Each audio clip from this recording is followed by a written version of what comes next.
que fala em sustentabilidade, Exato. que fala em meio ambiente e que o grupo quer participar, né? E defende, você olha lá, tem todo um discurso participar da COP30. Sim, sim, sim. Uma Não faz empresa que sentido. corta árvores Que tá- Que sem polui. autorização da vai prefeitura. você, como morador, cortar uma árvore dentro da tua Minha casa nossa. e Eu tô presa na mesma hora. Eu nem cortaria, é para um ser crime sincera. ambiental, né? É um crime ambiental inafiançável, né? Exato. Isso, né? Olha, Então, tá. assim, Ó, lá tem documentos ali, né? exato, Nós estamos Essa é reproduzindo a ali. por emissão de odores, Uhum. que o agente da SVMA. Nós temos ali Aí a tem questão multas. nessa multa da SVMA, ela menciona a lei federal, os decretos municipais também, e a lei estadual, ela é bem completa. Gente, nós estamos falando aqui de uma coisa, né, de uma situação que é escandalosa. O movimento está muito documentado. Olha só, o movimento está falando em Ministério Público do Estado de São Paulo, avante nessa questão. Nós estamos aqui com um representante do Legislativo, da Câmara Municipal de São Paulo. Nós estamos falando do órgão estadual de meio ambiente, que é a CETESB, careca de autuar. Bom, aí tem que vir a pergunta, né? Está funcionando ainda em cima de uma planta arcaica, de uma tecnologia arcaica, onde a indústria poderia, como a grande maioria, se adequa às questões de exigências ambientais, tecnológicas, de emissão, que, no caso, não acontece com eles. É isso. É o que a gente tem notado pelas evidências, né? O plano de melhoria ambiental que eles concluíram em 28 de fevereiro de 25, esse ano, né? Não foi conclusivo. Né? Não foi resolutivo. Não teve êxito, né? Não teve êxito. De acordo com as necessidades que ele tinha um propósito, que era cumprir as condicionantes da licença de operação. E cessar odores, mas não investiram ao ponto não de resolver. Resolveu. Tá. Se investiram ou não, não posso dizer, mas não resolveu porque após o término tiveram multas de poluição atmosférica e odor. Então, pelo não cumprimento, então, daquelas medidas pedidas, é isso? Isso, e após o uso da resina acrílica que eles tanto alegam, em abril, eles fizeram um teste entre 3 e 14 de abril, e pelos dados da própria CETESB desse mês, foi o mês, entre o início do ano, né? Foi o mês com mais chamados sobre odor, sobre poluição e sobre problemas... Qual mês? Abril. Abril deste ano agora. Deste ano. Se olhar o número de chamados, a quantidade de chamados abertos na CETESB, entre 3 e 14 de abril, é o mês que mais tem chamados, até então, que a gente tem conhecimento, que mais teve chamados. Então não é algo normal, E foi justamente o período onde eles alegaram, em reunião no Ministério Público, onde a Lilian estava presente, com outra moradora, Bianca, lá representando a comunidade. Eles afirmaram perante ao promotor, que era o titular até então no Ministério Público, que fizeram testes entre 3 e 14 de abril. De forma ininterrupta. Quando eu puxei os meus chamados, somente os meus, tinha uma renca de chamados, muitos chamados nesse período. E aí a gente foi consultando a comunidade. Pessoal, como é que foi esse período, né? E eles resgataram os chamados, né, dos começaram a buscar. Foi terrível, foram dias terríveis. Horrível. Foi um período, inclusive, que eu também tive que tomar remédio, tive que ir a pronto-socorro. Essa resina acrílica que a CETESB quer autorizar para eles utilizarem a partir de julho? Aí a gente se desesperou. Sim, lógico, E tá terrível. Então, continua, né? Na presença do subprefeito aqui, ele deve ter citado esse período. Exatamente. Este período que foi um período de, digamos, paralisação para troca de matéria-prima. Foi essa resina. Essa resina acrílica que a empresa justificou que poderia utilizar e que ia resolver os problemas causados, os incômodos causados. Não foi... Não tem resolvido. Tá terrível. É evidente em fumaça. Evidente em odor. Em cor, fumaça, odor, densidade. E irritabilidade. Tem algo nela, não sei explicar, que irrita a garganta, irrita olhos, irrita as narinas. As queixas continuam. As queixas, os relatos dos moradores da região, a gente recebe dezenas diariamente. Deixa eu perguntar, vocês já questionaram o Ministério Público sobre os próximos passos? Quer dizer, depois de tudo isso, com toda essa documentação, com tudo colocado, quem tem força, e aí eu digo força legal e força política, são duas coisas diferentes, né? Exato. Estamos no Brasil, onde não precisa falar dessa impunidade generalizada. Mas quem tem força para exigir da Isover, já que a Isover por si só, claro que não vai fazer, se não fez até agora, não deve fazer, né? Vem medidas paliativas e tal. Quem tem força para colocar um ponto final nisso ou, digamos, uma paralisação definitiva até que... seja resolvido, né? Qual é o caminho? Qual é a orientação que vocês têm com relação a isso?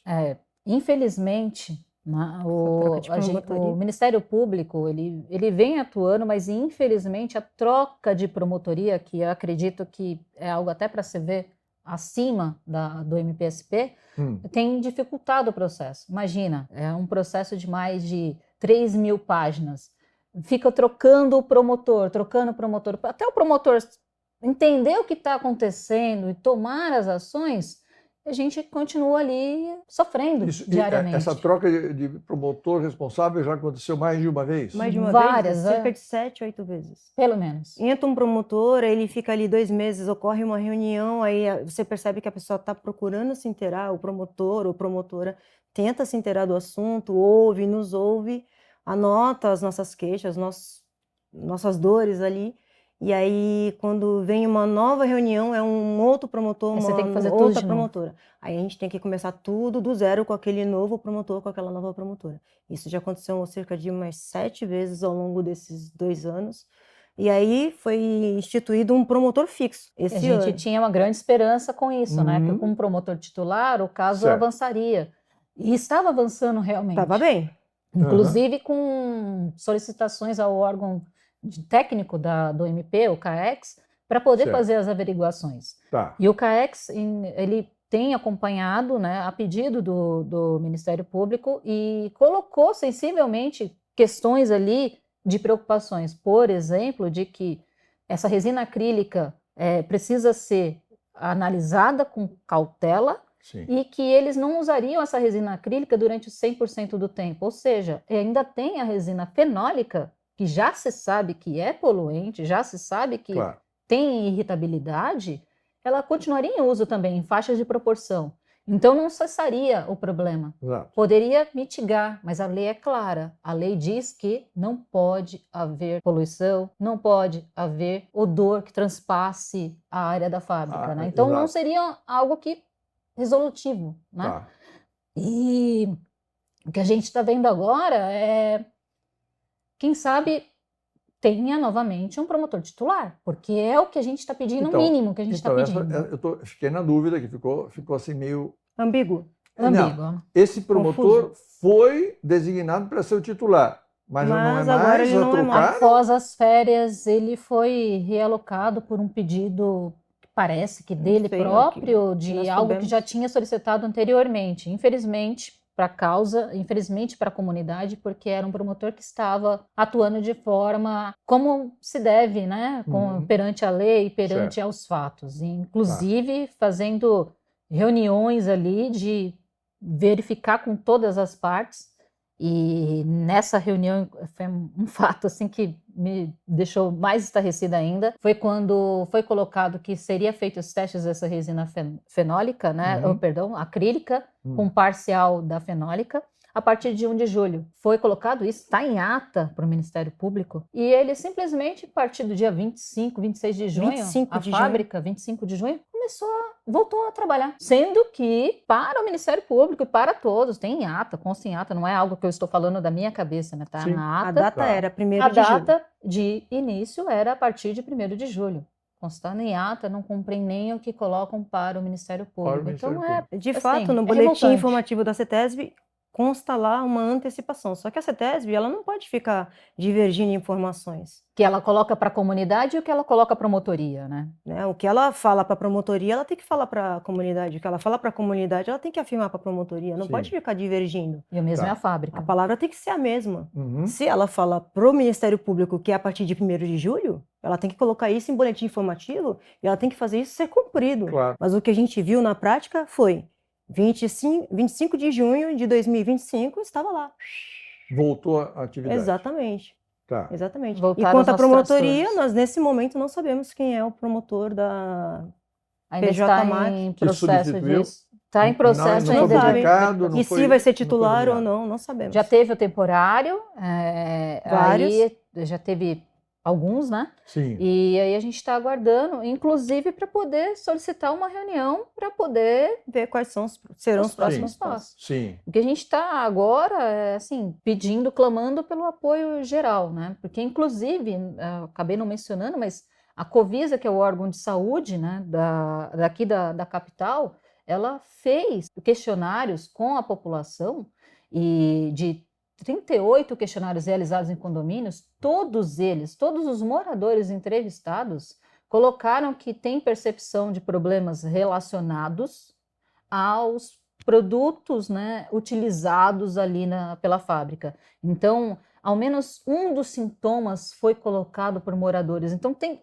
argumentos, tem informações muito sensíveis e delicadas que precisam ser analisadas, precisam ser vistas como diz a lei, né? Porque se está cometendo a saúde da população, tem que se praticar o princípio da precaução para evitar potencial risco, né? Isso tem quase um ano e só chegou no Ministério Público agora. Isso, o mais estarrecedor foi isso. A gente teve que pedir na reunião do Ministério Público para que esses documentos fossem compartilhados ao Ministério Público, porque eles foram recebidos por pessoas que estão envolvidas nesse inquérito, por pessoas desses órgãos, e não foram encaminhados ao Ministério Público. Aí foram recebidos agora, após o pedido da reunião que chegou. E aí, por conta disso, né, todo esse atraso, e pela análise do CAEX, foi pedido novamente uma avaliação pela Covisa. Inclusive, eu gostaria de pedir esse apoio, porque